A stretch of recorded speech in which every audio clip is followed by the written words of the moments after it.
Համայնքային ոստիկանության նոր-նորքի բաժնի ծառայողները ստացել էին օպերատիվ տեղեկություն, որ երկու երիտասարդ մեքենաներից գողանում են հաշվառման համարանիշներ ու հայլիներ և վերադարձնելու համար մեքենային փակցնում են Տելեգրամի հասցե։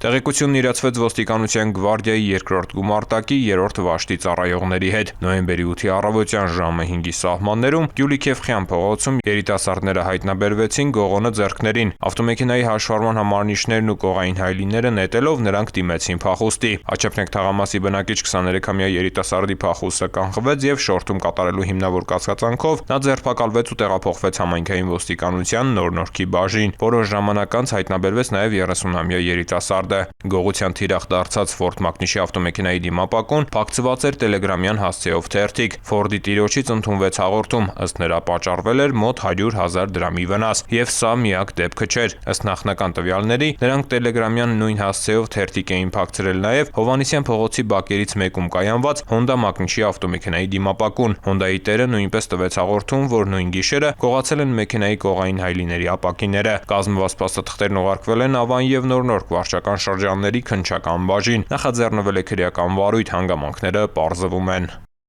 Ծանուցում ենթադրյալ հանցանքի մեջ կասկածվողը կամ մեղադրվողը համարվում է անմեղ, քանի դեռ նրա մեղավորությունը ապացուցված չէ Հայաստանի Հանրապետության քրեական դատավարության օրենսգրքով սահմանված կարգով՝ դատարանի օրինական ուժի մեջ մտած դատավճռով։